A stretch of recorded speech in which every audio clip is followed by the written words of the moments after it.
Hello students, welcome to class 5th.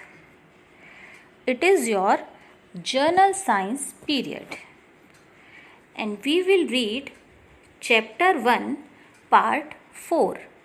The chapter name is Plants Around Us. Students, in our part 3 video, we have learnt about germination. And now in this video we will study further. Students, first of all we will study about pollination. Pollination means transfer of flower particles from one type of flower to the another flower is called a pollination. It means flower particles का एक तरह के flower से दूसरे flower तक पहुंचना pollination कहलाता है. Do you know pollination results in the formation of seeds. Students, क्या आपको पता है कि सीड्स की फॉर्मेशन किस तरह से होती है? Yes, it is done by pollination. मतलब कोई भी सीड किस तरह प्रिपेयर होता है बनके? By the help of pollination.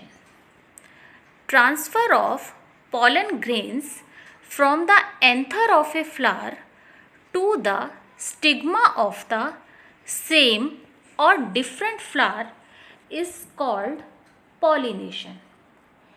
एक तरह के फ्लावर पार्टिकल्स का दूसरे फ्लावर पार्टिकल में बिल्कुल मिड में पहुंचना मीन्स एक फ्लावर पेटल के ऊपर से पार्टिकल्स का दूसरे फ्लावर के बिल्कुल सेंटर में पहुंचना पॉलिनेशन कहलाता है. बच्चों, आपने फ्लावर तो देखा होगा जहाँ से उसकी पेटल्स ग्रो करती हैं. It means that is the centre of a flower. वहाँ तक नेक्टर को या फूलों के रस को या फ्लावर पार्टिकल्स को पहुँचाना पॉलिनेशन कहलाता है. इंसेक्ट्स लाइक बीज, butterflies and wasps help in pollination. मधुमक्खी, तितली या छोटे छोटे कीड़े जो होते हैं वास्प, ये सब जो इंसेक्ट हैं ये पॉलिनेशन में बहुत हेल्पफुल होते हैं. आपने देखा होगा स्टूडेंट्स, मधुमक्खी या तितली फूलों का रस चूसती है तो ये एक फ्लावर से रस लेकर या फ्लावर जूस लेकर इसे दूसरे फ्लावर पर छोड़ देती है और फिर वहाँ से उसका रस लेकर अगेन किसी और फ्लावर पर बैठती है और वहाँ उस पहले वाले जूस को या पहले वाले पार्टिकल को वहीं पर छोड़ देती है. So this is the process of pollination. Wind also helps in pollination. हवा भी पॉलिनेशन में बहुत ज़्यादा हेल्पफुल होती है. Students, see this diagram. In this diagram, you can see a bee and a butterfly. Both are sucking the nectar of flower. ये दोनों ही फूलों का रस चूस रही हैं. अगेन ये किसी और फ्लावर पर जाकर बैठेंगी और वहाँ पर ये इसका जाकर रस छोड़ देंगी. So this is the process of pollination. I hope the process of pollination has been cleared to all the students. Now we will study about seed dispersal. Means seed dispersal. Dispersal means to scatter something around. किसी भी चीज़ को बिखेरना dispersal कहलाता है. Students, if many seeds are planted at the same place, अगर बहुत सारे seeds को एक ही जगह पर प्लांट कर दिया जाए या बो दिया जाए, they will not get sufficient nutrients. उनको प्रॉपर न्यूट्रिएंट्स नहीं मिलेंगे।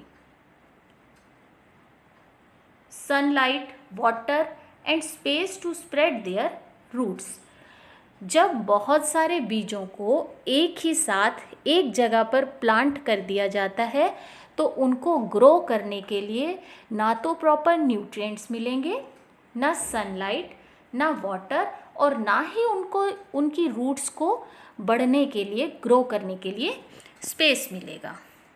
This will lead to only some seeds to grow into new plants, new healthy plants. इसका रिजल्ट क्या होगा? ऐसा करने से सिर्फ थोड़े से ही बीज जो होंगे वो हेल्दी प्लांट में ग्रो अप करेंगे, मीन्स थोड़े ही बीज जो हैं जर्मिनेटेड होंगे, ग्रो अप करेंगे और उनसे न्यू प्लांट्स निकलेंगे। This is the reason why we plant seeds at some distance from each other. यही रीज़न है स्टूडेंट्स कि जब भी हम प्लांट्स को ग्रो करते हैं तो हम उनके बीच में थोड़ा थोड़ा डिस्टेंस छोड़ते हैं ताकि उनकी रूट्स को प्रॉपर स्पेस मिले ग्रोन अप के लिए। In nature there are many ways in which seeds are scattered away from its parent plant.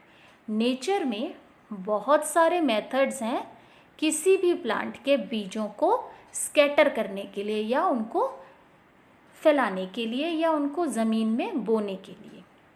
The process by which seeds travel away और scattered away from the parent plant is called seed dispersal. Means जिस process के द्वारा बीज एक space से दूसरी space तक travel करता है, मीन्स एक जगह से दूसरी जगह पर गिर जाता है या बिखेर दिया जाता है फ्रॉम इट्स पेरेंट प्लांट, मतलब जिस प्लांट का बीज हमें बिखेरना है या दूसरी जगह पर बोना है तो that is called seed dispersal. Students, I hope the concept of seed dispersal has been clear to you. Seeds are generally dispersed by wind, water, animals and force or explosion. Seed dispersal के जो methods हैं वो है by wind, या तो हवा से बीज यहाँ से वहाँ उड़ जाते हैं या बिखर जाते हैं, या बाय वाटर, पानी में बह जाते हैं कुछ बीज, बाय एनिमल्स, कुछ बीज ऐसे हैं जिनको एनिमल्स खा लेते हैं और फिर उन्हें दूसरी जगह पर छोड़ देते हैं, एंड फोर्स और एक्सप्लोजन, कई बार बाय फोर्स भी, या आंधी तूफान की वजह से या तेज़ कोई भी प्रेशर उसके ऊपर पड़ता है तो उसकी वजह से भी बीज यहाँ से वहाँ बिखर जाते हैं। Now dispersal by wind means कि सीड जो है वो हवा से किस तरह स्कैटर होते हैं यहाँ से वहाँ। The seeds of some plants are very light. कुछ प्लांट्स के सीड बहुत हल्के होते हैं। These seeds are carried away by wind. ये जो बीज होते हैं ये हवा से उड़ जाते हैं। This is known as dispersal by wind. इसको क्या कहा जाता है? डिस्पर्सल बाय विंड, मतलब बीजों का हवा से उड़कर दूसरी जगह पर बिखर जाना, dispersal by wind. Dandelion seeds are airy and float easily in the wind. बच्चों, डैंडेलियन प्लांट के जो सीड होते हैं वो बहुत ही ज़्यादा एयरी होते हैं, बहुत लाइट होते हैं वेट में, और ये हवा में उड़ते हैं। सम seeds such as that of sycamore and maple are wing like। और दो तरह के यहाँ पर हमें एग्जाम्पल दिए हुए हैं, सिकामोर और मेपल। इनके जो सीड्स होते हैं वो विंग लाइक होते हैं, मतलब उनके ऐसे लगता है जैसे उनके विंग्स निकले हुए हों। This helps the seeds to move in air.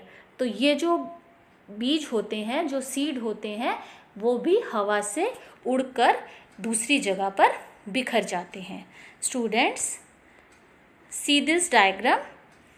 This is the diagram of dandelion seeds and maple seeds. In this image, you can see,